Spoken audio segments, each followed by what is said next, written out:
प्यारे पिता परमेश्वर, आज की सुबह हम अपने आप को तेरे हाथों में सौंपते हैं, दुआ करते हैं आज हम सबको अपने कलाम से बरकत दे। पवित्र आत्मा हमारी अगुवाई कर प्रभु, और लोगों को बरकत दे। प्रभु यीशु मसीह नासरी के नाम से मांगते हैं, आमीन।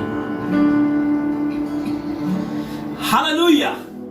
मैं बहुत उत्साहित हूं, बहुत खुश हूं आज की सुबह, क्योंकि परमेश्वर हमारे साथ है और मुझे पूरा विश्वास है कि आज की सुबह आप जहां कहीं भी क्यों ना हो, परमेश्वर आपको बड़ी आशीष देने के लिए जा रहा है। हो सकता है ये संदेश आपको कुछ देर बाद YouTube पे भी मिले, तो उस समय सुबह तो नहीं होगी, लेकिन हमारे लिए हर सुबह प्रति भोर परमेश्वर की करुणा नहीं होती है। हालेलुया।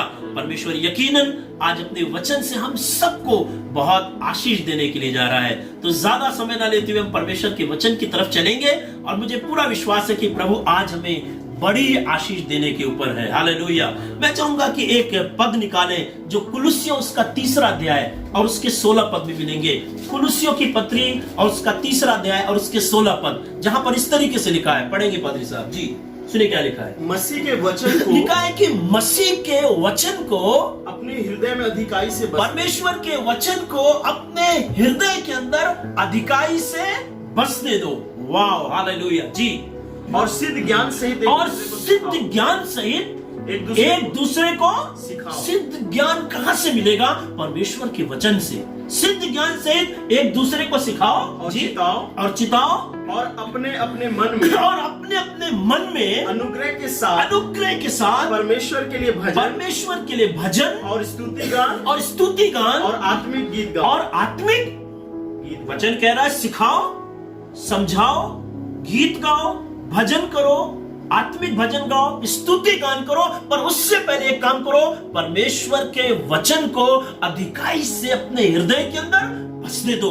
और परमेश्वर की यही इच्छा दोस्तों कि हम परमेश्वर के वचन को अपने हृदय के अंदर अधिकाई से बसने दे। मालूम क्यों? क्योंकि परमेश्वर का वचन स्वयं परमेश्वर है। मुझे आज एक घटना याद आई परमेश्वर के वचन की, जबकि प्रभु यीशु मसीह संसार में स्वाभाविक रूप से थे और वो प्रचार का कार्य कर रहे थे, और प्रभु यीशु मसीह के पास उन्होंने 70 चेलों का एक चुनाव किया था, उनको परमेश्वर के राज्य के काम के लिए ठहराया था। उसके बाद उसने 12 चेलों का चुनाव किया और 12 चेलों में भी कुछ खास चेले थे।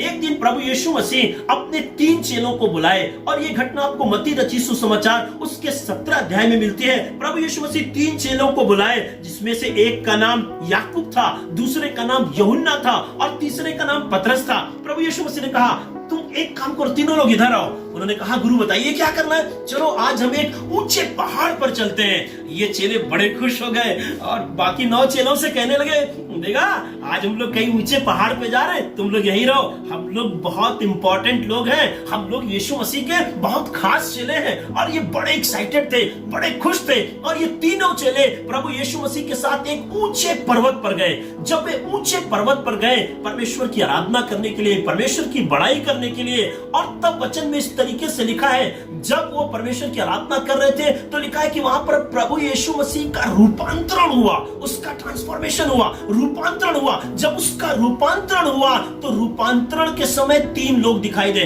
मैं चाहूंगा मत्ती रचित सुसमाचार उसका 17 अध्याय और उसके 3 पद को पढ़ें। सुनिए क्या लिखा है जी।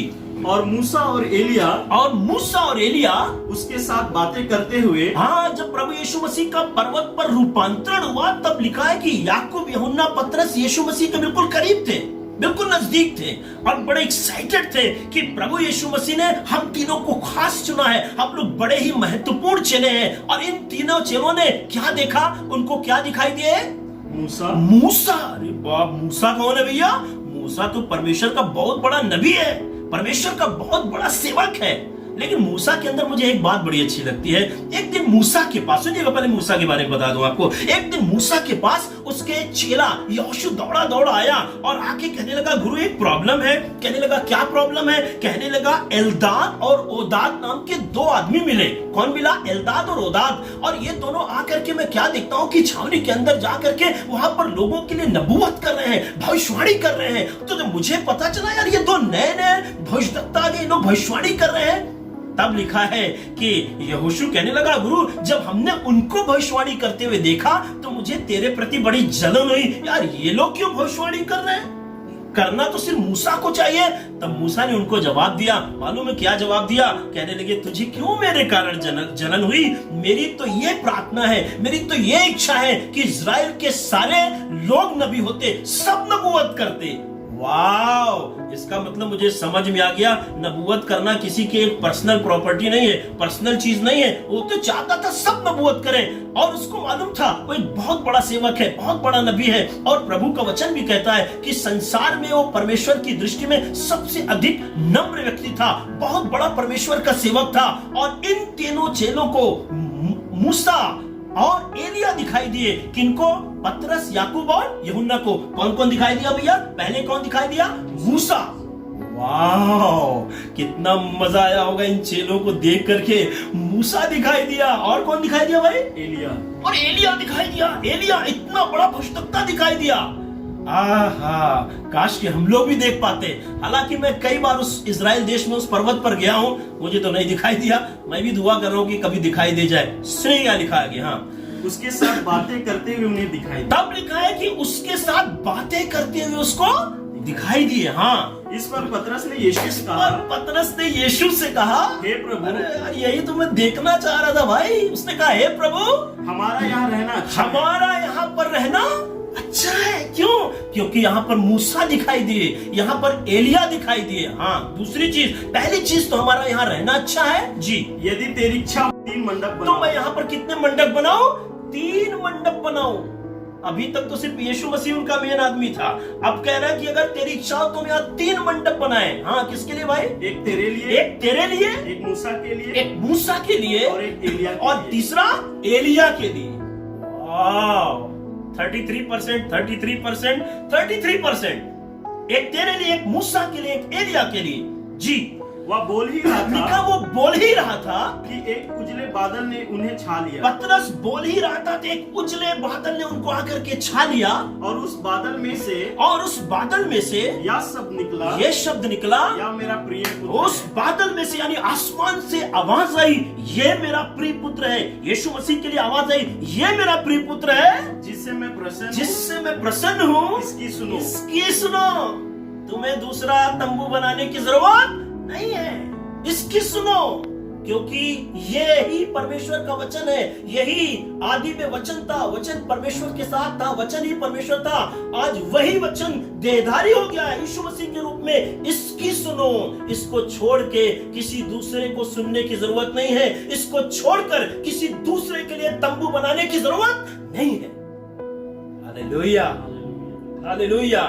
वचन कह रहा है पौलुस के माध्यम से, इस परमेश्वर के वचन को, इस प्रभु यीशु मसीह को अपने अंदर अधिकारी से बसने दो। यही तुम्हें सिद्ध करेगा। इसी के द्वारा तुम स्तुति कर पाओगे, इसी के द्वारा तुम समझा पाओगे, इसी के द्वारा तुम चिता पाओगे, इसी के द्वारा तुम वर्शिप कर पाओगे। खुदा के कलाम को, परमेश्वर के वचन को, जो देहधारी हुआ प्रभु यीशु मसीह को अपने अंदर अधिकारी से बसने दो। ये चेले कंफ्यूज थे। आज तमाम संसार के अंदर बहुत सारे लोग कंफ्यूज हैं, असमंजस के अंदर है। बहुत सारे लोग कई तंबू बना करके रखे हैं, एक इसके लिए, एक उसके लिए, एक उसके लिए। पर स्वर्ग से एक आवाज आई है, तुम्हें कोई दूसरा तंबू बनाने की जरूरत नहीं है, तुम्हें किसी दूसरे की बात सुनने की जरूरत नहीं है। सबसे बड़ा नबी, सबसे बड़ा भविष्यवक्ता, परमेश्वर का पुत्र प्रभु यीशु मसीह, जो स्वयं परमेश्वर का वचन है, स्वर्ग उसकी गवाही दे रहा है और कह रहा है, इसकी सुनो।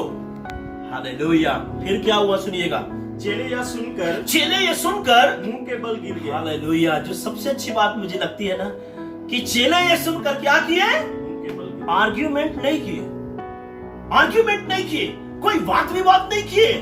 नहीं नहीं प्रभु, आपको नहीं पता, आपको नहीं पता, एक बना ही लेते हैं तंबू यहाँ पर। नहीं, कोई वाद विवाद नहीं किए, पर लिखा हुआ मुंह के बल गिर पड़े। हालेलुया। सुनिए आगे क्या लिखा है। और अत्यंत डर गए। और क्या हो गया? अत्यंत डर गए। जब आसमान की आवाज हमारे पास पहुंचती है, जब स्वर्ग से आवाज आती है, तो हमको इतना कायल कर देती है कि हमारे अंदर भय उत्पन्न हो जाता है, हमारे अंदर डर उत्पन्न हो जाता है। और सिर्फ इतना नहीं, जब सच में आसमान की आवाज इंसान के पास पहुंचती है, तो वो मुंह के बल क्या होता है? गिर जाता है। हालेलुया। नहीं तो हमेशा गिराता रहता, दूसरे को धक्का देता रहता है। लेकिन यहाँ पर चेले मुंह के बल गिर गए। सुनिएगा उसके बाद क्या लिखा है। हाँ। यीशु ने पास आकर उन्हें छुआ। तब लिखा है कि प्रभु यीशु मसीह ने पास आकर उन चेलों को छुआ और कहा, उठो, मत डरो। तब उन्होंने तब उन्होंने अपनी आंखें उठाई। अभी तक आंखें बंद थी, अभी तक झुके हुए थे, अभी तक उन्हें कुछ दिखाई नहीं दे रहा था, अभी तक वो डरे हुए थे, सहमे हुए थे। तब लिखा वे उठे और उन्होंने अपनी आंखें खोली। जब अपनी आंखें उठाई और यीशु को छोड़ किसी को ना देखा। हालेलुया। ये क्षणिक समय के लिए मूसा आया था, ये क्षणिक समय के लिए एलिया आया था। इनके लिए तुम्हें तंबू बनाने की जरूरत नहीं है। ये तो सिर्फ मामूली सा एक पोस्टमैन था, उसने अपना संदेश तुम्हारे पास तक पहुंचा दिया। तंबू अगर बनाना है तो यीशु के लिए बनाओ। तब लिखा जब वो उठे तो उन्होंने यीशु को छोड़कर और किसी को नहीं देखा। मैं आपको सिर्फ इतना बताना मांगता हूं, इस संसार के अंदर बाइबल बताती घास सूख जाती है, फूल मुरझा जाता है, लेकिन परमेश्वर का वचन सदैव बना रहेगा। परमेश्वर का वचन अटल है, परमेश्वर का वचन सच्चा है। इसको छोड़ के दुनिया में कोई चीज अटल नहीं है। और कहने का मतलब है जब उन्होंने अपनी आंखें उठाई तो सब चीज डिसअपियर हो गई। सिर्फ एक चीज सामने था और वो था प्रभु यीशु मसीह। हालेलुया। इन दिनों में पूरी दुनिया के अंदर लॉकडाउन चल रहा है, इन दिनों के अंदर पूरी दुनिया के अंदर महामारी छाई हुई है, इन दिनों में पूरे संसार के अंदर एक बड़ी समस्या ने सबको हरा करके रख दिया है। लोग घबराए हुए हैं, डरे हैं, व्याकुल हैं। मुझे वो घटना याद आती है जब प्रभु यीशु मसीह परमेश्वर की आत्मा से परिपूर्ण होके जंगल में गए, और जब वो जंगल में गए तो लिखा है 40 दिन तक वो निराहार रहे। हालेलुया। 40 दिनों तक उन्होंने कोई भोजन नहीं किया और जंगली स्थानों में रहे। और तब लिखा है कि परखने वाले ने यानी शैतान ने आकर के इन 40 दिनों में प्रभु यीशु मसीह की परीक्षा ली। मुझे मालूम है उस समय प्रभु यीशु मसीह के पास कुछ भी नहीं था। हम लोग बहुत ही आशीषित लोग हैं। We are blessed, हम लोग धन्य हैं। क्यों धन्य हैं? क्योंकि हमारे पास इंटरनेट है। क्यों धन्य है? हमारे पास बाइबल है। क्यों धन्य है? हमारे पास जूम है। क्यों धन्य है? हमारे पास फेसबुक है, सोशल मीडिया है। क्यों धन्य है? हमारे पास डिफरेंट टाइप के सेवक हैं, डिफरेंट टाइप के पास्टर्स हैं, ढेरों भविष्यवक्ताओं का फोन नंबर हमारे पास है, ढेरों पास्टर्स को हम पर्सनली जानते हैं, बहुत सारे नबी हमको पर्सनली कॉल करते हैं, मैसेज करते हैं। पर यीशु मसीह के पास उस समय कोई नहीं था। एक चीज मैं आपको और बताना मांगता हूं, आने वाले दिन में एक ऐसा समय आने वाला है, एक ऐसी परिस्थिति आने वाली है। दोस्तों मैं आपको आगाह करना चाहता हूं, ना तो आपके पास बाइबल होगा, ना तो आपके पास इंटरनेट होगा, ना आपके पास फोन होगा, कोई भी आपके पास डिवाइस होगी नहीं, तब आप परेशान हो जाएंगे। आज प्रभु यीशु मसीह इन 40 दिनों के अंदर जब जंगल में है, उसके पास कोई डिवाइस नहीं है, कोई चीज नहीं है, कोई व्यवस्था की किताब नहीं है, वो अकेला है जंगल के अंदर। और जब वो अकेला था तब लिखा है शैतान उसकी परीक्षा करने लगा। और मालूम है 3 बार परीक्षा की। मत्ती रचित सुसमाचार उसका 4 अध्याय और उसके 3 पद को निकाल के पढ़ेंगे। मत्ती रचित सुसमाचार उसका 4 अध्याय और उसके 3 पद में सुनिए क्या परीक्षा की शैतान ने। पढ़ो बेटा। तब परखने वाले ने पास आकर उससे कहा, यदि तू परमेश्वर का पुत्र है तो कह दे कि ये पत्थर रोटियां बन जाए। वाह। और चैलेंज क्या किया था, अगर तू सच में परमेश्वर का पुत्र है तो कह दे ये पत्थर रोटियां बन जाए। जी। यीशु ने उत्तर दिया लिखा है मनुष्य केवल रोटी से नहीं परंतु हर एक वचन से जो परमेश्वर के मुख से निकलता है जीवित रहेगा। क्यों?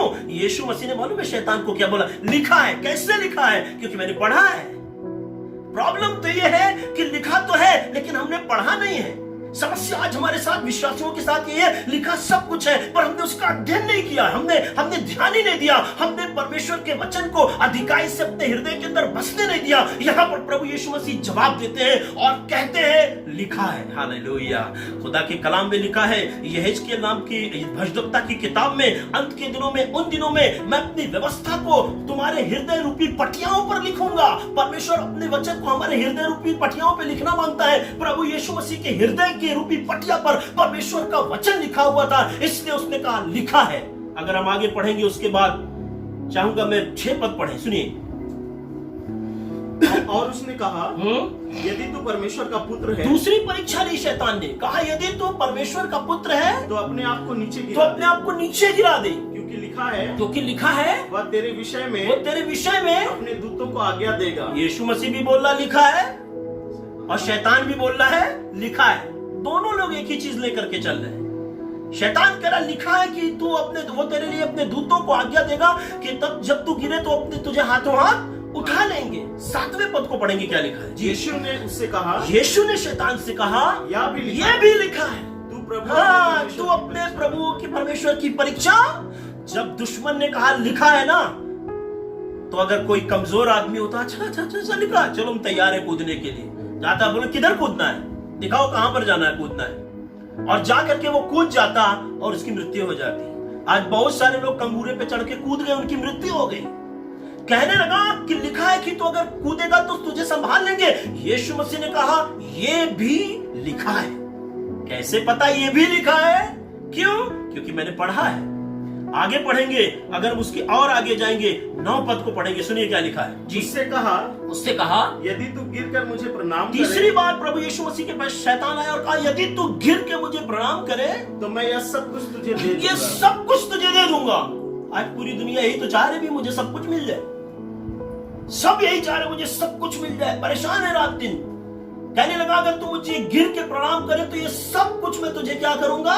दे दूंगा। हाँ, तब यीशु ने उससे कहा हे शैतान दूर हो जा क्योंकि लिखा है। हालेलुया।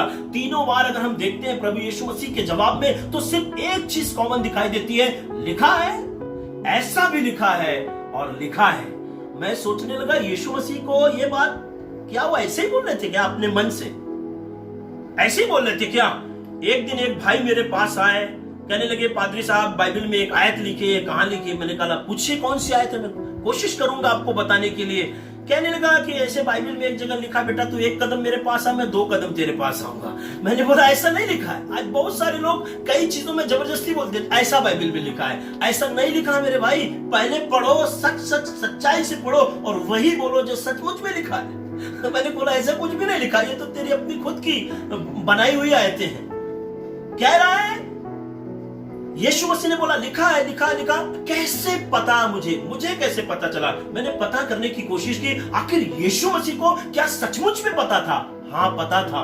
यहाँ पर एक वो घटना है जब प्रभु यीशु मसीह अपने माता पिता के साथ एक पर्व में गए थे और पर्व के समय जब वो लौट रहे थे पर्व से, तो प्रभु यीशु मसीह अपने माता पिता से अलग हो गया। 3 दिन का डिस्टेंस हो गया, दूरी हो गई। और कुछ देर के बाद प्रभु यीशु मसीह के माता पिता को याद आया, कहने लगे यीशु कहाँ है? अरे 3 दिन के बाद याद कि यीशु कहाँ है? अरे बड़ा प्रॉब्लम होता। लिखा मैं कुड़ते हुए अपने रिश्तेदारों में, अपने रिलेशन वालों के पास जाके पूछने लगे तुमने यीशु को देखा, तुमने यीशु को देखा, तुमने यीशु को देखा? रिश्तेदार भी कह रहे थे अरे भाई तुम्हारी जिम्मेदारी है, यीशु तुम्हारा बेटा है, तुमको उसका ध्यान रखना चाहिए था कि इधर उधर खो ना जाए कहीं। तो वो लौटते बेचारे वापस लौट करके कहाँ है? पर्व के स्थान पर आए। और मैं चाहूंगा लूका उसके 3 अध्याय की 46 पद को पढ़े। और 3 दिन के बाद उन्होंने उसे मंदिर में उपदेशकों के बीच में बैठे। अब लिखा है जब यीशु मसीह के माता पिता लौट करके आए मंदिर में, तब लिखा है कि यीशु मसीह को कहाँ देखा?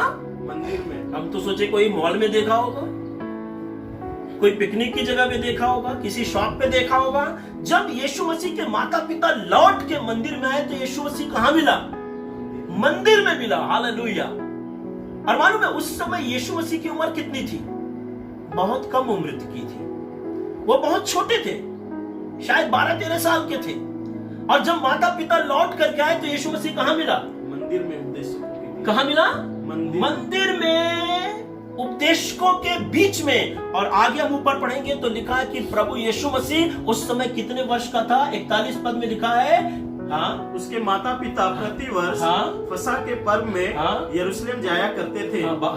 जब यीशु 12 वर्ष का हुआ। जब यीशु मसीह कितने वर्ष का हुआ? 12 साल का था। हर साल पर्व में जाते थे। यीशु मसीह 12 साल का था। 12 साल की उम्र में वो खोया था अपने माँ बाप से। माँ बाप 3 दिन के बाद जब लौट करके आए तो क्या देखते हैं? प्रभु यीशु मसीह मंदिर में है और क्या कर रहा है? पढ़िए 46 वर्ष। और मंदिर में उपदेशकों के बीच में लिखा है कि किसके बीच में बैठा था? उपदेशकों के बीच में बैठे उनकी क्या कर रहा था? सुनते और उनसे प्रसन्न करते और उनसे क्या करते पाया? प्रसन्न करते पाया। हालेलुया। इसलिए जब जंगल में लॉकडाउन में यीशु मसीह गया, 40 दिन उसके पास शैतान आके उसकी परीक्षा किया। उसने 3 बार शैतान को हरा दिया। 3 बार शैतान बहुत प्लान करके योजनाबद्ध तरीके से बाइबल पढ़ के, व्यवस्था पढ़ करके, सवाल लेकर के यीशु मसीह के पास आया। पर यीशु मसीह ने 3 बार हरा दिया। बोला लिखा है, ऐसा भी लिखा है, ऐसा लिखा है। क्यों? क्योंकि जब वो 12 वर्ष की आयु का था, हम देखते हैं कि वो सब उपदेशकों के साथ बैठ करके परमेश्वर के वचन को सुन रहा था, सीख रहा था। क्या आपके परिवार में आपके बच्चे इतने कम उम्र में सीख रहे हैं परमेश्वर का वचन? क्या आपने बचपन से प्रभु का वचन सीखा है? जिस तरह वचन कहता है पवित्र शास्त्र बालकपन से तेरा जाना हुआ है। मैं आपको इनकरेज करना मांगता हूं दोस्तों कि आप खुद भी परमेश्वर का वचन पढ़िए, अपने बच्चों को पढ़ाइए, अपने परिवार के लोगों को इनकरेज करिए कि वो प्रभु के वचन से पढ़ जाए। आज यीशु मसीह जयवंत इसलिए हुआ है क्योंकि 12 वर्ष की आयु से उसका ध्यान परमेश्वर के वचन के ऊपर था। मसीह के वचन को अधिकाई से अपने अंदर बसने दो। Hallelujah, hallelujah.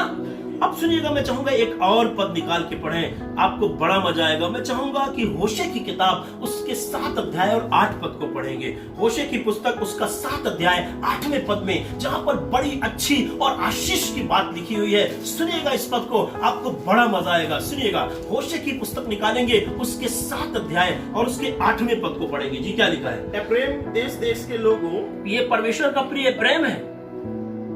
एफ्रेम देश देश के लोगों से मिला जुला रहता है। मिला जुला रहता है। कैसे रहता भाई? मिला जुला रहता है। हाँ, एफ्रेम ऐसी चपाती ठहरता और है, कह रहे एफ्रेम एक ऐसी चपाती ठहरता है जो उल्टी ना गई, जो उल्टी ना गई हो। एफ्रेम परमेश्वर का एक चुना हुआ दास है जिससे परमेश्वर प्रेम करता है। हालेलुया। और वचन कह रहा है, मुझे मालूम है परमेश्वर आपसे भी प्यार करता है, आप भी उसके चुने हुए लोग हैं, आप भी बड़े आशीषित लोग हो। वचन कह रहा है एफ्रेम एक ऐसे रोटी के समान, एक चपाती के समान है जो एक तरफ से पलटी ना गई हो। एक तरफ से रोटी बन गई है, फूल गई है, पर दूसरी तरफ से वो पलटी नहीं गई है। आज कई बार हमारा मसीही जीवन बिल्कुल वैसा ही है। एक तरफ से तो फूला फूला दिखाई दे रहा है, एक तरफ से देखने में बड़ा सुंदर लग रहा है, लेकिन जब दूसरी तरफ पलट के देखते हैं तो कुछ भी नहीं है, जली हुई है रोटी, अभी पकी नहीं है। हालेलुया। क्या कह रहा है कि एफ्रेम एक ऐसी चपाती है जो एक तरफ से पलटी नहीं गई। एक दिन प्रभु यीशु मसीह के पास एक आदमी आया। आदमी क्या, वो जवान था और उसने यीशु मसीह के बारे में यह सुना था, भाई यीशु मसीह बहुत मिरेकल करते हैं, बड़ा आश्चर्य कर्म करते हैं। तो किसी ने पूछा, अच्छा मतलब क्या क्या आश्चर्य कर्म करते हैं? तो बातचीत में उसको पता चला यीशु मसीह इतने बड़े परमेश्वर हैं, उन्होंने 5 रोटी और 2 मछली से 5000 लोगों को खाना खिला दिया। बड़ा खुश हो गया, कहने लगे भाई अगर ये यीशु मसीह हमारे बिजनेस में आ जाए तो मेरे 2 ट्रक 4 ट्रक हो जाएंगे, मेरा 1 प्लॉट 2 प्लॉट हो जाएगा, मेरा 1 घर 2 घर हो जाएगा, इससे अच्छा परमेश्वर हमको कहां मिलेगा? तो सोचने लगा जो मैं प्रभु यीशु मसीह के पास जाता हूं, लेकिन अगर प्रभु यीशु मसीह के पास जाऊंगा तो मुझे थोड़ा सा कुछ प्ले करना पड़ेगा, नहीं तो अगर डायरेक्ट जाके मैं उसको बोलूंगा ये दे, थोड़ा मैं डिप्लोमेटिक हो जाता हूं। तब लिखा है कि एक जवान, मरकुस 10:17 में लिखा है, एक जवान दौड़ता दौड़ता यीशु मसीह के पास आया। कैसे आया भाई? दौड़ता दौड़ता आया और लिखा है वो झुक करके प्रभु यीशु मसीह को क्या किया? प्रणाम। यीशु मसीह बड़े इंप्रेस्ड हुए।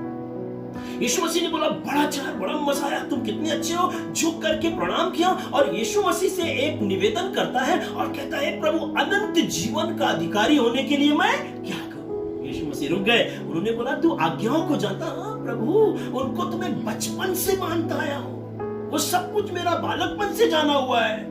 यीशु मसीह ने कहा ठीक है, अगर तू अनंत जीवन का अधिकारी होना चाहता है तो एक काम कर, अपना सब रुपया गरीबों को दे के मेरे पीछे हो ले। लिखा कि वो उदास होकर के मालूम है क्यों चला गया? वो अपने मन में सोच रहा था हम आए थे तो यार पैसे कमाने के लिए, आए थे तो बिजनेस करने के लिए, मन में तो यही सोच के आए थे हमारा सब डबल हो जाएगा, ट्रिपल हो जाएगा, 4 टाइम बढ़ जाएगा। लेकिन यीशु मसीह तो कहते अपना सब बेच के मेरे पीछे। लिखा वो जवान उदास होकर के चला गया। अरे भाई, जब तुम अनंत जीवन लेने के लिए आए हो तो तुम उदास क्यों हो गए? जब तुम अनंत जीवन लेने के लिए आए हो तो इससे अच्छा मौका कहां मिलता? तुम बोलते सब कुछ ले लीजिए प्रभु। हाँ, यीशु मसीह उसके धन से प्रेम नहीं करता था। अगर यीशु मसीह उसके धन से प्रेम करता तो प्रभु यीशु मसीह जक्कई के भी घर गया था। जक्कई तो बहुत धनी था, प्रभु यीशु मसीह ने उससे नहीं बोला, कुछ नहीं बोला कि तू अपना पैसा गरीबों को दे दे, नहीं बोला। लेकिन इससे बोला, मालूम है क्यों बोला?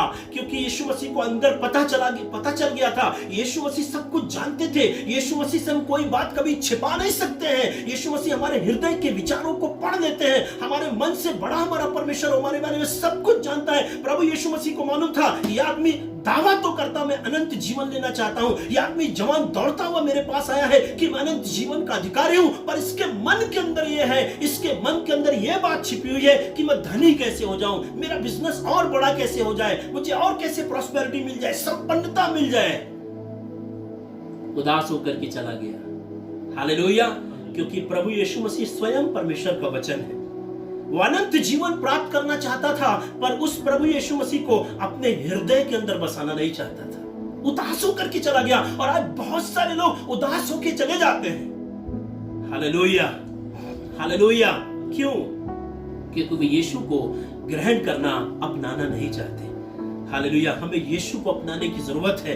खुदा के कलाम में, पुराने नियम में लिखा है, एक आदमी था जिसका नाम नामान था। वो बहुत बड़ा योद्धा था, शूरवीर था। उसके द्वारा परमेश्वर ने बड़े बड़े विजय लोगों को दिलाई थी। वो अपने राजा का बहुत खास आदमी था। लेकिन जब उसके घर में कोई फंक्शन होती थी, पार्टी होती थी, सेलिब्रेशन होता था, तो वो आदमी हमेशा अपने हाथ को ढांक के रखता था, क्योंकि वो कोढ़ी था। उसके घर में एक लड़की रहती थी जो बहुत छोटी थी, जो लूट में आई थी इजरायलियों के यहां से। उसने देखा कि मेरा स्वामी इतना बड़ा है, इतना बड़ा योद्धा है, इतना बड़ा योद्धा होने के बावजूद भी वो कोढ़ी है। तो उसने अपने स्वामी से कहा, अगर मेरा स्वामी शोमरोन के भविष्यद्वक्ता के पास होता तो क्या ही भला होता, वो उसको उसकी कोढ़ से आजाद कर देता। जब ये बात उसकी स्वामिनी ने अपने पति नामान से बताई, तो नामान तैयार हुआ, बोला, हाँ मैं कोढ़ से चंगाई चाहता हूँ, मैं शिफा चाहता हूँ, मैं चाहता हूँ मेरा हाथ ठीक हो जाए। वो नामान अपने रथ घोड़ों को, सोना चांदी सब कुछ लेकर अपने सेवकों के साथ एलीशा भविष्यद्वक्ता के दरवाजे पर पहुंचता है। तब पुराने जमाने में भविष्यद्वक्ता जो होते थे, भविष्यद्वक्ता ने एक काम कहा, तू एक काम कर, जाकर यरदन नदी में 7 डुबकी लगा ले, तेरा कोढ़ ठीक हो जाएगा। नामान अपने रथ पर से नीचे नहीं उतर रहा था। उसने बोला, अरे मैं क्यों जाकर के डुबकी लगाऊं, मैं क्यों जाकर के उसमें डुबकी लगाऊं, जबकि मैं एक ऐसे देश का निवासी हूं जहां पर अबाना और परपर नदियां बहती हैं। उसके जलाशय, उसका पानी क्या इस यरदन से उत्तम नहीं है? तब वो अपनी बीमारी में, अपने कोढ़ में, अपने घोड़े, अपने रथ पे बैठा हुआ वापस जा रहा था। एलीशा ने उसको चंगा नहीं दिया, चंगा नहीं किया। एलीशा उसको चंगा नहीं कर सकता था। एलीशा के मुंह से निकला परमेश्वर का जो वचन था, वो नामान को चंगा करता। हालेलुया। तब वो लौट करके जा रहा था। तब लिखा है, उसके सेवकों ने, किसके सेवकों ने? एलीशा के सेवकों ने नहीं, नामान के सेवकों ने उसको रिक्वेस्ट की, अरे भविष्यद्वक्ता कोई बड़ा काम कहता तो क्या तू ना करता? उसने तो एक छोटी सी बात तुझसे की है। तब लिखा है कि नामान ने उन सेवकों की बात को मान लिया और जाकर यरदन नदी में डुबकी लगाया और उसका कोढ़ ठीक हो जाता। मुझे मालूम है, भविष्यद्वक्ता के मुंह से जो वचन निकला था, जो भविष्यवाणी उसके लिए हुई थी, वो नामान अपने घर लौट जाता और जिंदगी भर कोढ़ी रहता, क्योंकि भविष्यवाणी कभी पूरी नहीं होती। भविष्यवाणी तब पूरी हुई जब नामान ने उन सेवकों की बात मान ली। कई बार हम इतने प्रभु में आगे बढ़े होते हैं, कई बार हम इतने गुरूर में होते हैं, इतने जोश में होते हैं, इतने प्राइड में होते हैं, हमारा इतना ज्यादा हमारे अंदर गुरूर होता है कि कई बार हम भविष्यद्वक्ता की बात मानने के लिए तैयार हो जाते हैं, भविष्यद्वक्ता की बात सुनते हैं, पर उन छोटे सेवकों की बात नहीं सुनते। बोलते, अरे छोटा पास्टर है राजेंद्र, इसको क्या पता, ये तो पादरी साहब अभी नए नए, इनको क्या पता। हमारे दिमाग ने, हमने अपने दिमाग को यह बता दिया है कि जब बड़ा भविष्यद्वक्ता मेरे लिए कोई भविष्यवाणी करेगा, जिसको सब लोग जानते हैं वो नबी है, जब वो कुछ बोलेगा तो हमारे लिए पूरा होगा। यस, 100% पूरा होगा। लेकिन मैं आपको बताना मांगता हूं, हो सकता है कि कोई आपके लिए भविष्यवाणी करे, वो पूरी ना हो। क्यों नहीं पूरी होगी? क्योंकि उसके साथ साथ आपको अपने आप को नम्र करना है, दीन करना है, अपने घोड़े पर से उतरना है, और साथ साथ जो छोटे सेवक आपको सलाह दे रहे हैं उनकी बातों को मान लीजिए। भविष्यद्वक्ता ने आपके लिए भविष्यवाणी की, खुदा आपको बहुत इस्तेमाल करेगा, बहुत यूज करेगा। किसी छोटे आदमी ने आके बोला, भैया इतना गुस्सा क्यों होते हो, भैया इतना बुराई क्यों करते हो, भैया अपने मुंह से इतनी गंदी गंदी बात क्यों बोलते हो, भैया आप पादरी साहब के लिए ऐसी बुरी बुरी क्यों बातें बोलते हो, चर्च की बुराई क्यों करते हो, ऐसा क्यों करते हो? आप झुंझला, तू क्या, तुझे नहीं मालूम मेरे लिए कितनी बड़ी भविष्यवाणी हुई है? नहीं, ये पूरी नहीं होगी। आप इन छोटे सेवकों की बात को भी मानना शुरू कर दीजिए। और तब नामान कोढ़ी, जो कोढ़ में वापस लौट आ रहा था, जिंदगी भर कोढ़ी रहता, लेकिन उस दिन उनने सेवकों की बात मान ली, अपने घोड़े से नीचे उतर आया और जा करके यर्दन में 7 डुबकी लगाया और उसका कोढ़ पूरी तरीके से ठीक हो गया। वो चंगाई लेकर के आया। मालूम है दोस्तों, परमेश्वर का वचन आपके जीवन को बदल देगा। परमेश्वर का वचन आपको शिफा देगा। परमेश्वर का वचन आपको उन्नति देगा। परमेश्वर का वचन आपके जीवन में अद्भुत काम करेगा। लेकिन परमेश्वर के वचन को आने दीजिए, ग्रहण करिए, रिसीव करिए, एक्टिव होने दीजिए अपने जीवन के अंदर। हालेलुया। प्रभु यीशु मसीह के चेले निकल करके उन्होंने प्रचार किया। यही पतरस जब प्रचार कर रहा था तो जो लोग परमेश्वर का वचन सुन रहे थे, जो परमेश्वर की बातों को सुन रहे थे, सब आके पतरस को घेर लिए। 3000 लोग थे और कहने लगे, हे भाइयों, हम क्या करें? मालूम है क्यों? क्योंकि जो वचन पतरस प्रचार कर रहा था वो लोगों के कानों को अच्छा नहीं लग रहा था। हम लोग कई बार वही वचन सुनना चाहते हैं, हमको वही वचन पसंद आता है जो हमारे कान को अच्छा लगे, बस सुनने में बड़ा मजा है, हमको बड़ा अच्छा लगे, अच्छी अच्छी बातें कोई हमारे लिए बोले। लेकिन लिखा है कि जब पतरस प्रचार कर रहा था नए नियम में, तो सुनने वालों के हृदय क्या हो गए? छिद गए। क्या हो गए भैया? छिद गए। और क्या कहने लगे? हे भाई साहिब, हम क्या करें? हे भाइयों, हम क्या करें? तब पतरस ने मालूम है उनसे क्या कहा? डोनेशन दो। नहीं, क्या कहा?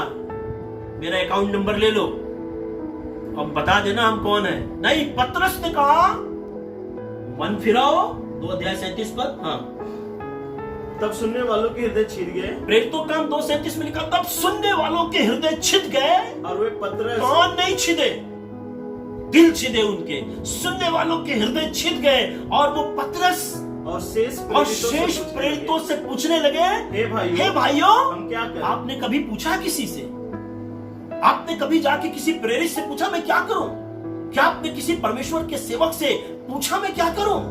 नहीं, हम पूछते नहीं हैं, हम सिर्फ सुनना चाहते हैं, हम सिर्फ अपनाना चाहते हैं, हम सिर्फ आशीष पाना चाहते हैं, हम सिर्फ संपन्नता चाहते हैं, हम सिर्फ प्रॉस्पेरिटी चाहते हैं। पर जब उनके हृदय छिद गए तो पूछने लगे, हे साहिबो, हे भाइयों, हम क्या करें?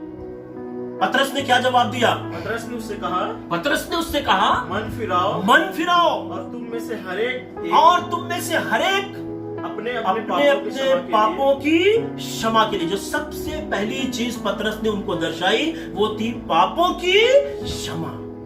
हम लोग पूरी दुनिया के अंदर दौड़ रहे हैं और हम यही प्रयास करते हैं, हमारे लिए क्या होगा, हमारे लिए परमेश्वर क्या बोला, हमारे लिए परमेश्वर क्या करना चाहता है, हमारे लिए परमेश्वर ने कौन कौन सी आशीषें रखी है, हमको कौन सी आशीष परमेश्वर देना चाहता है। हम बड़े एक्साइटेड रहते हैं, वी वांट टू लिसन।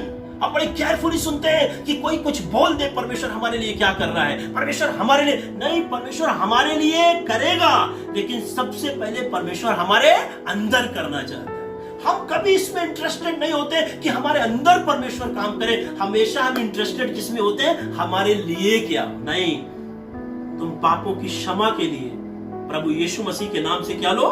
बपतिस्मा लो। हाँ, तो तुम पवित्र आत्मा का दान पाओगे। हाँ, क्योंकि यह प्रतिज्ञा तुम, हाँ, और तुम्हारी संतान, ये प्रतिज्ञा तुम और तुम्हारी संतानों और उन सब के दूर के लोगों के लिए भी है जिनको प्रभु हमारा परमेश्वर। कई चीज आपको मांगने की जरूरत नहीं है मेरे भाई, क्योंकि कई चीजें तो ऑलरेडी आपके पैकेज में है।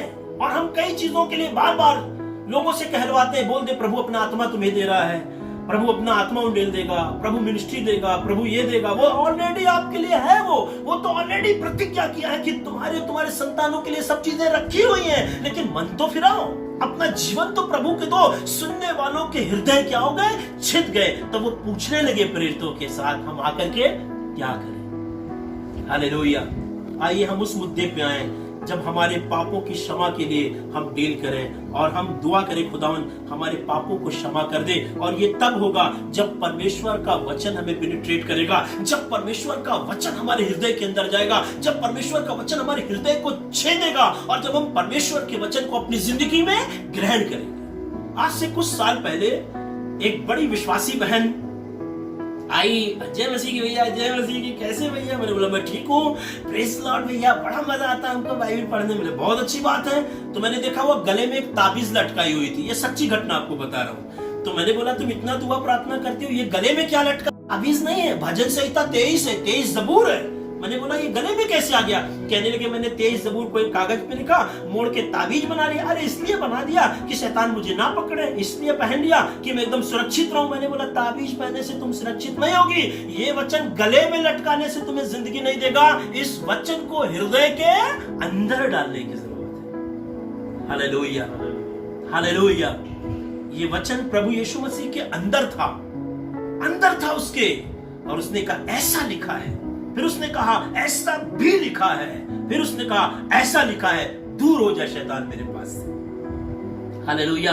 क्या आप इन दिनों में, जबकि बड़ा संकट का समय है, इस परमेश्वर के वचन से अपने आप को भरने की कोशिश करेंगे? क्या इस वचन को ग्रहण करने की कोशिश करेंगे? क्या इस वचन के ऊपर मनन करने की कोशिश करेंगे?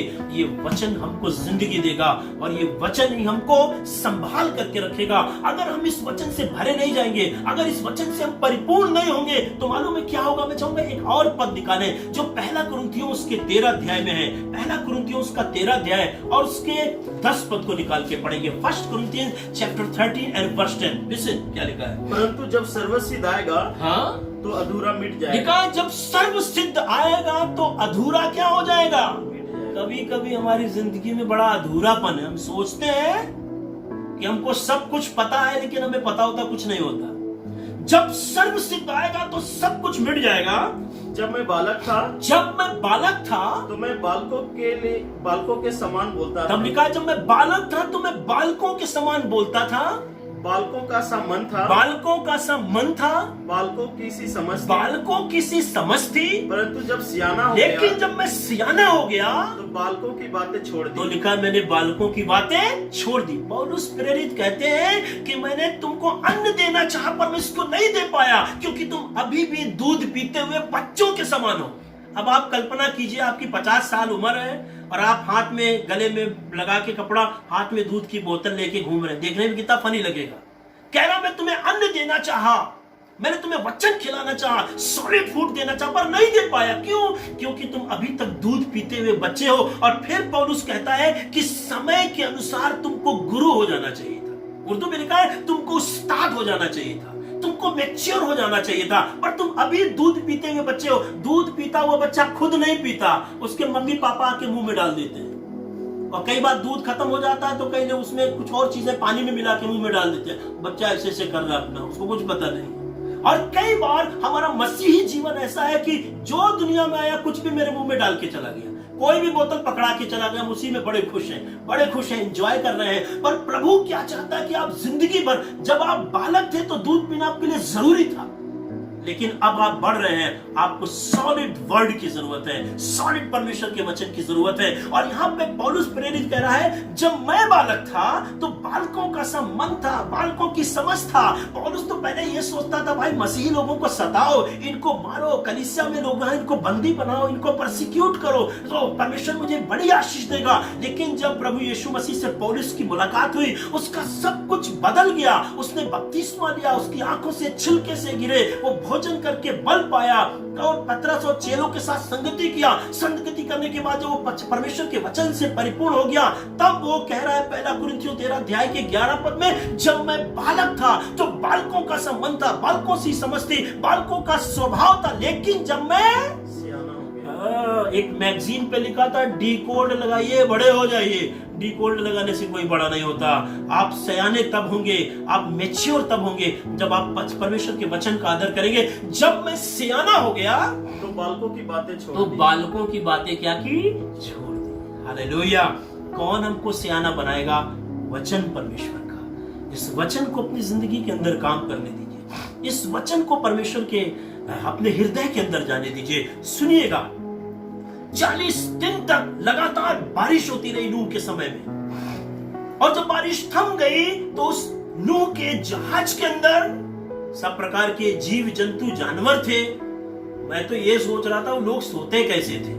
नींद आ रही है तब तक कोई जानवर, मुर्गा अपना बोलने लगा कुकुड़ुको कुकुड़ुको, कभी कबूतर कुछ बोल रहा है, कभी शेर कुछ बोल रहा है, कभी हाथी कुछ बोल रहा है। लेकिन 40 दिन 40 रात की वर्षा के बाद नूह ने क्या किया? अपने जहाज के अंदर से किसको उड़ाया? एक कौवे को उड़ा दिया।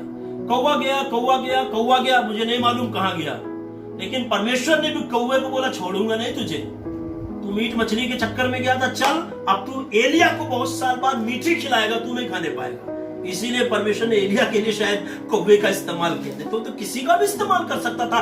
फिर लिखा है कि कुछ दिनों के बाद परमेश्वर के सेवक नूह ने उस जहाज में से कबूतरी को उड़ा दिया। जब कबूतरी उड़ के गई तो कबूतरी कुछ समय के बाद वापस जहाज में आ गई। कहां गई भैया? जहाज में वापस आ गई। जहाज मतलब कलीसिया वापस लौट के आई। और मालूम कितने दिन तक? 1 हफ्ते तक और रही, 1 सप्ताह तक। 1 सप्ताह तक रहने के बाद नूह ने दोबारा से कबूतरी को उड़ाया, और जब कबूतरी दोबारा लौट करके आई तो उसके चोंच में क्या था? जलपाई का एक पौधे का तिनका था। हालेलुया! ये कबूतरी बहुत अकलमंद थी, इसको समझ में आ गया मैं उड़ करके गई हूं, जिस मिनिस्ट्री के लिए, जिस काम के लिए, जिस सेवकाई के लिए मेरे मालिक नूह ने मुझे उड़ाया था, मैं जब पहली बार उड़ के गई मुझे कामयाबी नहीं मिली, मैं लौट करके आई हूं और मैं अपने स्वामी के पास रहूंगी। 1 हफ्ते और रहूंगी, एक हफ्ते और खाना खाऊंगी, 1 हफ्ते और संगति करूंगी। 1 हफ्ते के बाद फिर उड़ के जाती है। फिर उड़ के जाने के बाद ऐसा नहीं कि चली गई, तो लिखा है जो अपना लाभ चाहता है वो औरों से क्या हो जाता है? अलग हो जाता है। जो अपने ख्वाहिश के पीछे दौड़ता है, पर ये लौट करके आई और इसके मुंह के अंदर क्या था? जीवन था इसके अंदर। हालेलुया! जब आप फेलोशिप में रहेंगे, संगति में रहेंगे, लोगों के समूह में रहेंगे, सेवक के पास रहेंगे, तो आपके मुंह में जीवन होगा। आप जिससे बात करेंगे जिंदगी निकलेगी। आप जिससे मिलेंगे प्रभावित करेंगे, जिससे बातचीत करेंगे खुदावंद यीशु मसीह उसकी जिंदगी के अंदर काम करेगा। आखिरी चीज बताना मांगता हूं, आखिरी चीज। एक दिन मैं एक शहर से दूसरे शहर जा रहा था, बहुत साल पहले की बात है, इलाहाबाद से लखनऊ, और कुछ पारिवारिक घटना की वजह से मैं बड़ा दुखी था, बड़ा निराश था। सोचता जा रहा था कि प्रभु कैसे हो गया, ऐसे क्यों हो गया। कुछ व्यक्तिगत समस्याएं थी हमारे साथ। और जाते हुए रायबरेली बस स्टॉप पर हमारी बस रुकी और एक आदमी पीनट्स बेचने आया, मूंगफली। तो हम बैठे थे, हमने भी टाइम पास के लिए ले लिया और हम मूंगफली खाने लगे। सोचते हैं दिमाग में, तो हमारे यूपी में, उत्तर प्रदेश में मूंगफली के साथ चटनी भी देते हैं। एक छोटा सा टुकड़ा कागज पे था, उसने चटनी भी दिया। मैं मूंगफली खा रहा था, खाते खाते चटनी खाने लगा। और थोड़े देर के बाद मैंने निशाना शब्द पढ़ा। जब मैंने निशाना शब्द पढ़ा तो मैंने चटनी को हटा दिया और उस पेपर के ऊपर लिखा था, मैं पिछली सब बातों को भूलकर निशाने की तरफ दौड़ा चला जाता। जब ये वचन मेरे पास आया मैं इतना खुश हो गया, इतना आनंदित हो गया। बहुत सालों तक मैं उस कागज के टुकड़ों को संभाल के रखा था, लेकिन इत्तेफाक से कई बार मुझे घर चेंज करना पड़ा ट्रांसफर की वजह से। वो टुकड़ा मुझसे खो गया, लेकिन वो कलाम आज तक मेरी जिंदगी में है कि मैं पुरानी सब बातों को छोड़कर और भूलकर निशाने की तरफ दौड़ा चला जाता हूं, क्योंकि वो कलाम मेरी जिंदगी में पूरी तरीके से अंदर चला गया। आज मैं आपको इनकरेज करना मांगता हूं दोस्तों, आप घबराइए मत, भागिए मत। खुदा के कलाम को, परमेश्वर के वचन को अपने हृदय के अंदर अधिकाई से बसने दीजिए। खुद भी पढ़िए, अपने बच्चों को भी पढ़ाइए। हालेलुया! तब आपकी जिंदगी बरकत से भर जाएगी। मुझे मालूम है खुदावन बहुत अच्छा भला है, आपको बड़ी बरकत देने के लिए जा रहा है। आइए हम दुआ करें और खुदा से वादा करें, खुदा बाप हम तेरे कलाम को पढ़ेंगे, तेरी बातों को सुनेंगे, तेरे कलाम पे मन लगाएंगे। हालेलुया! एक आखिरी बात आपको बहुत बरकत देगी। जब मैं छोटा था, मेरी नानी जी एक स्कूल के अंदर प्रिंसिपल थी, बहुत अच्छी टीचर थी, बहुत एडुकेटेड थी वो, और मैं भी उन्हीं के स्कूल में पढ़ा करता था। जब एग्जाम का समय आता था तो मुझे पहले से ही सारे क्वेश्चन के आंसर पता होते थे। जब मैं 6th क्लास में था तो मुझे 7 और 8 के भी सब आंसर पता थे, लेकिन मैं किसी को बताता नहीं था। एक दिन मेरे पास एक लड़का आया, कहने लगा भैया एक काम करो। मैंने बोला बताओ। कहने लगा सुनो ना, तुम चाहो तो मुझे क्वेश्चन का आंसर बता सकते हो। मैंने बोला मैं कैसे बता सकता हूँ? कहने लगा तुम्हारे ही घर में तो पर्चा बनता है। बोला हाँ बात तो सही है। उसने मुझे बड़ा लालच उलझ दिया, पर मेरे अंदर बड़ा डर था, मैंने उसको बताया नहीं। तब मुझे समझ में आया कि जिसने क्वेश्चंस बनाया है, जिसने प्रश्न बनाया है, वो तो बनाने वाला मेरे ही घर में रहता है, तो मुझे तो उसके सारे प्रश्नों का उत्तर पता रहना चाहिए। हालेलुया! मेरी नानी मुझे सब क्लास का बता देती थी, पर क्योंकि मेरे सामने ही बनाती थी, मैं अपने क्लास का कभी देखता नहीं था वहां पर। मेरे कहने का मतलब है ये बाइबल जो परमेश्वर का वचन है, मालूम है कैसे लिखा गया? ये परमेश्वर के पवित्र आत्मा की प्रेरणा से लिखा गया। Inspiration by the holy spirit, every word is written. हर एक परमेश्वर का वचन परमेश्वर की आत्मा के प्रेरणा के द्वारा लिखा गया है। और ये परमेश्वर का पवित्र आत्मा कहाँ रहता भाई? हमारे घर में रहता है। हमारे घर में पवित्र आत्मा रहता है, इसी ने ये किताब लिखी है और हमको इसके बारे में कुछ भी नहीं पता। मालूम है क्यों? क्योंकि हमारा संबंध इससे अच्छा नहीं। जिस दिन हमारा संबंध इससे पवित्र आत्मा से अच्छा हो जाएगा, उसी ने तो पूरी बाइबल लिखी है, वो सब कुछ हमें पता चल जाएगा। क्योंकि हमारा खुद का संबंध पवित्र आत्मा से अच्छा नहीं है जिसने वचन लिखा है।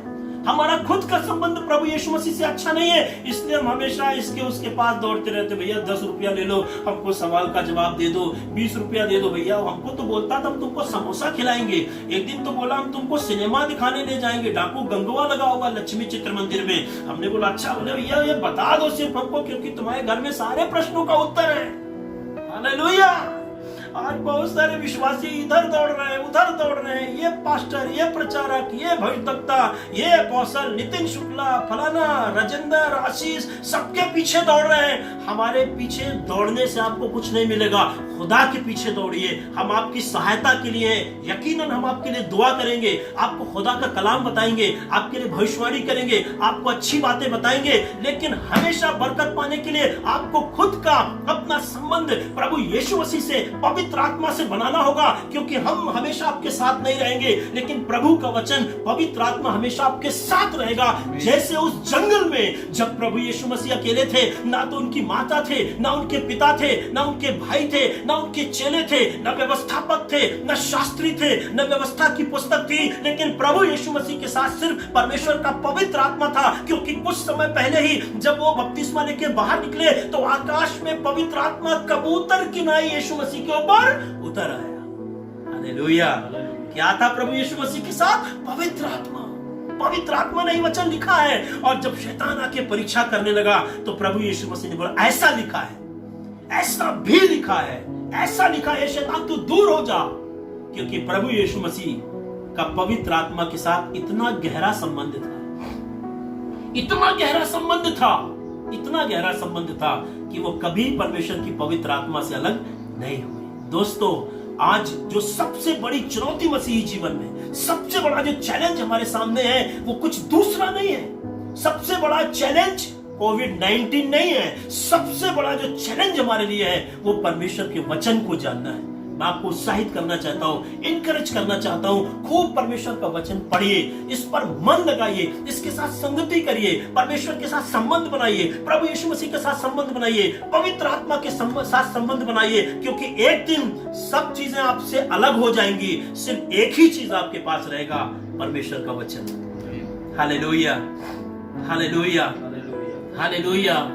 सब अलग हो जाएंगे, एक ही चीज आपको संभाल सकता है, प्रभु का वचन। और वो जिस तरीके की परिस्थितियां दुनिया में दिखाई दे रही हैं दोस्तों, जिस प्रकार के संदेश सुनने के लिए मिल रहे हैं, उससे ऐसा प्रतीत होता है आने वाले समय में कुछ भी हो सकता है। हो सकता है सचमुच हमारे पास कोई डिवाइस ना हो, लेकिन एक चीज हमसे कभी जुदा नहीं होगी, that is the holy spirit, परमेश्वर का पवित्र आत्मा, प्रभु यीशु मसीह। तो हम अभी से क्यों बैसाखी लगा के चल रहे हैं? हम अभी से सिर्फ क्यों लोगों के, दूसरों के विश्वास पर निर्भर हैं? हम क्यों सिर्फ दूसरों के पीछे पड़े हुए हैं? आइए हम अपना व्यक्तिगत संबंध प्रभु के साथ बनाएं। हाँ, एक चीज हाथ जोड़ के बोलना चाहता हूं, आप सबका आदर करिए। परमेश्वर के सेवक जो वचन की शिक्षा आपको देते हैं, बाइबल बताती है वे 2 गुने आदर के योग्य समझे जाएं। परमेश्वर का वचन ये भी कहता है, जो अच्छी बातों की शिक्षा हमें देते हैं, सिखाने वाले को हर एक अच्छी चीजों में हम भागी करें, हर एक का आदर करिए, इज्जत करिए, कभी किसी के खिलाफ कुछ मत बोलिए, सबका आदर करिए, सबसे सीखिए। और सबसे महत्वपूर्ण बात है कि हमारा संबंध प्रभु यीशु मसीह के साथ होना चाहिए। हालेलुया, क्योंकि यही आपको आगे लेकर के चला जाएगा। हालेलुया। प्रभु आपको बड़ी आशीष दे। मुझे मालूम है कि आप आशीषित हुए हैं। मैं आपसे चाहता हूं जिस तरह आप आशीषित हुए हैं, आप एक कोशिश करिएगा। मैं ये नहीं बोलता कि मैं बहुत परफेक्ट हूं, मैं सब कुछ बहुत जानता हूं, पर मैंने कोशिश की है कि प्रभु की बात आप तक पहुंचाई। अगर आपको आशीष मिली है तो ये बात आप भी किसी और को बताइएगा, ताकि वो भी आशीष प्राप्त कर सके। आइए हम अपना संबंध प्रभु यीशु मसीह के साथ बनाएं। मेरा मन तो बहुत कर रहा है और लंबा बोलने के लिए, पर मैं समाप्त करना चाहता हूं क्योंकि प्रभु आपको बड़ी आशीष देने पर है। आइए हम दुआ करें। प्यारे पिता परमेश्वर, दुआ करते हैं हर एक देखने वाले सुनने वाले को बहुत बरकत और आशीष दे प्रभु। और मेरी प्रार्थना है कि हर एक सुनने वाले के अंदर तेरा वचन अधिकाई से भर जाए और तेरा नाम जलाल पाए। प्रभु यीशु मसीह नासरी के नाम से मांगते हैं, आमीन। और हमारे पिता परमेश्वर का प्रेम, प्रभु यीशु मसीह का अनुग्रह, पवित्र आत्मा की सहभागिता हम सबों के साथ अब से लेकर सर्वदा तक होती रहे, आमीन। God bless you. प्रभु आपको आशीष दे।